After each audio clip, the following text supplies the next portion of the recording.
Ini muncul kepada sebagian tarekat. Sebagian tarekat punya keyakinan tersendiri yang tidak diyakini oleh yang lainnya. Kenapa? Karena sumbernya bukan Al-Quran dan Sunnah. Kalau sumbernya Al-Quran dan Sunnah, semua orang bisa tahu, ya atau tidak? Islam ini untuk semua orang atau tidak? Rahmatan lil alamin. Semua orang boleh berakidah yang bagus. Mau berakidah bagus tinggal belajar Al-Quran dan Sunnah. Tapi ini ada sebagian tarekat, ini cuma kita yang berakidah seperti ini, yang lain enggak boleh tahu. Ya ini enggak benar seperti ini. Emang Rasul diutus untuk ente aja? Enggak. Kan untuk seluruh umat manusia. Sebagian mereka lebih ringan ada wirid khusus, tarekat yang lain tidak tahu. Kelompok yang lain enggak tahu. Umat Islam di alam semesta ini enggak tahu kecuali tarekat mereka, wirid khusus. Ini enggak benar. Saya pernah ketemu dengan guru saya, ibu guru SMA, hajian sama suaminya. Kemudian dia tanya sama saya, "Ustaz, saya diajarin wirid oleh seorang kiai. Kata kiai tersebut, yang boleh tahu cuma kamu. Tidak boleh kasih tahu sama orang lain. Suami pun tidak boleh tahu." Saya bilang itu bahaya, wirid sesat seperti itu. Masa suami juga tidak boleh tahu? Tidak benar seperti itu. Islamnya rahmatan lil alamin. Bukan untuk sekelompok khusus, harus dari dia, jalur dia, tidak benar. Ya, semua orang ada Al-Quran dan hadis Nabi sallallahu alaihi wasallam. Oleh karena tidak benar perkataan sebagian orang Syiah yang mengatakan bahwasanya akidah hanya boleh diambil dari Ahlul Bait. Selain Ahlul Bait enggak boleh. Ini dari mana aturan seperti ini? Dari mana aturan seperti ini? Bahwasanya akidah hanya boleh diambil dari Ahlul Bait. Bukankah Rasulullah sallallahu alaihi wasallam berdakwah yang masuk Islam banyak, sahabat-sahabat meriwayatkan hadis-hadis Nabi sallallahu alaihi wasallam tidak harus dari jalur Ahlul Bait. Bukankah Rasulullah SAW mengutus Mu'adz bin Jabal ke negeri Yaman dan Mu'adz bukan Ahlul Bait? Bukankah Rasulullah SAW mengutus Abu Musa al-Asy'ari berdakwah di Yaman dan dia bukan dari Ahlul Bait? Bukankah Ibnu Mas'ud berdakwah di Irak dan dia bukan dari Ahlul Bait? Kenapa Anda membatasi bahwasanya akidah harus berasal dari Ahlul Bait? Sebagian orang diberi syubhat dan saya diceritain. Orang Syiah mengatakan, "Ya akhi, kalau Anda di keluarga, bukankah yang paling tahu tentang akidah Anda adalah keluarga Anda?" Benar. Berarti kan yang paling tahu tentang akidah Nabi Muhammad sallallahu alaihi wasallam adalah putrinya, ya, Fatimah radhiyallahu anha dan cucu-cucunya. Logika ini seakan-akan benar. Bantahnya gampang. Justru yang lebih tahu tentang kita istri kita atau anak kita? Yang lebih tahu tentang kita istri kita atau anak kita? Istri kita lebih tahu. Kalau begitu ambil akidah dari Aisyah dong. Yang lebih tahu tentang Nabi Aisyah atau Fatimah? Aisyah radhiyallahu anha yang tiap hari bergaul sama Nabi sallallahu alaihi wasallam. Sehari-hari bersama Nabi sallallahu alaihi wasallam. Meriwayatkan banyak hadis dari Nabi sallallahu alaihi wasallam. Kenapa anta mengkafirkan Aisyah kemudian hanya mengambil dari Fatimah? Dan Nabi tidak pernah buat aturan bahwasanya akidah hanya boleh diambil dari siapa? Ahlul Bait. Bagaimana cara mengingatkan kepada saudara kandung kami yang mengikuti ilmu atau aliran tasawuf, ma'rifat, tawajuh yang mereka menafsirkan Al-Quran menurut fikiran mereka sendiri, karena ini indikasi syirik dan menjauhi ilmu tauhid. Ilmu mereka semakin dalam dan mengerikan berdasarkan ilmu cinta kasih dan Buddha, ya. Ya tentu saja ini sama saja dengan orang-orang muslim yang umumnya, dan ini masuk dalam kategori dosa syubhat nih. Artinya mereka masuk dalam dosa yang syubhat. Mereka nggak tahu kalau mereka sedang berbuat salah. Bagaimana caranya orang ibadah kepada Allah? Teman-teman kita yang ikut tarekat, ikut tasawuf ini, mereka menganggap tidak butuh dengan syariat.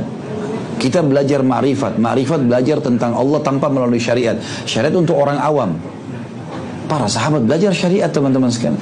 Bagaimana kita sampai pada tingkat ma'rifat memahami Allah tanpa syariat? Nggak mungkin itu.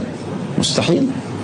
Bahkan mereka menyusun di setiap tarekat ada maqamatnya sendiri. Tarekat ini, tarekat ini, tarekat ini. Tarekat itu kan diambil dari kata-kata bahasa Arab tariqah yang berarti jalan menuju mengenal Allah. Tapi maunya jalannya masing-masing sendiri. Makanya tarekat ini caranya beda, tarekat ini caranya beda. Padahal Islam tidak punya itu, ya.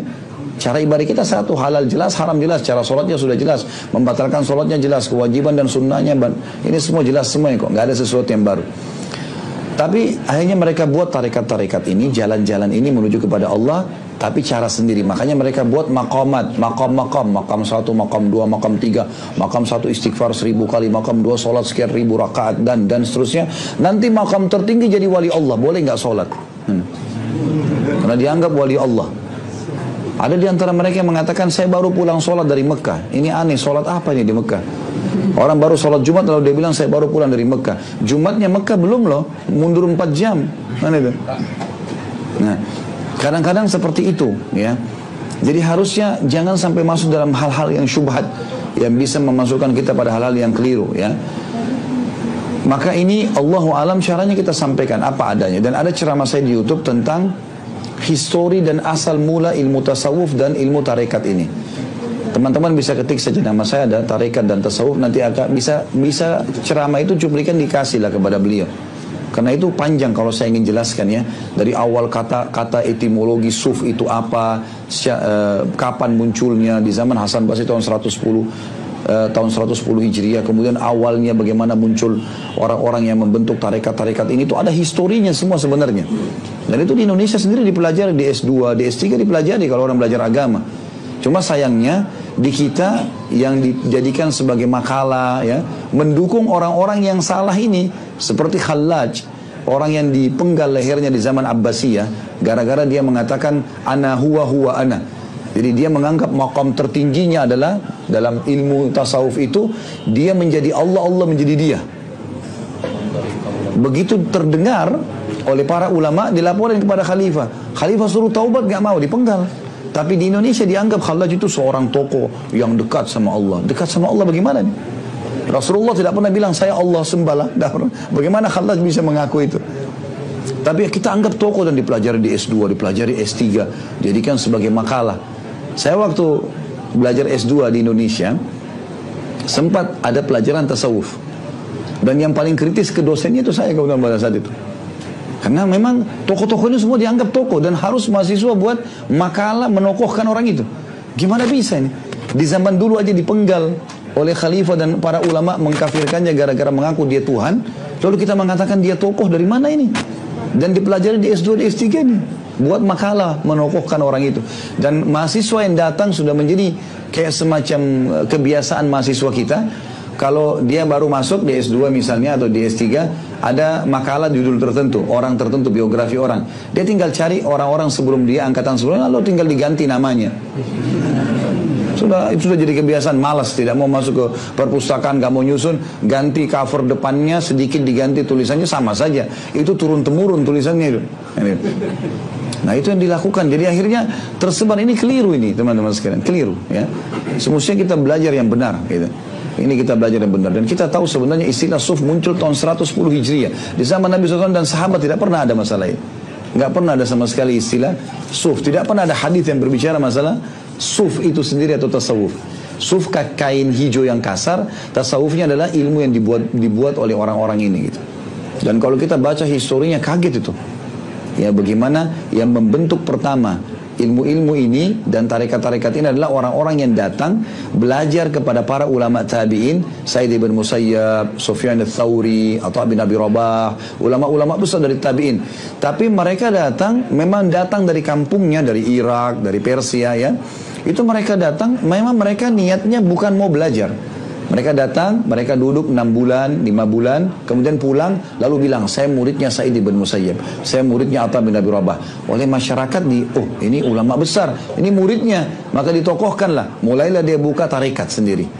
Tarekat menyembah Allah, caranya dia, bukan ikuti gurunya. Ya, kalau guru-gurunya ini ulama-ulama besar ini, mereka mengajar menyembah Allah dengan cara satu yang diajarkan baginda Nabi SAW. Ya. Maka ini harus hati-hati teman-teman sekalian ya.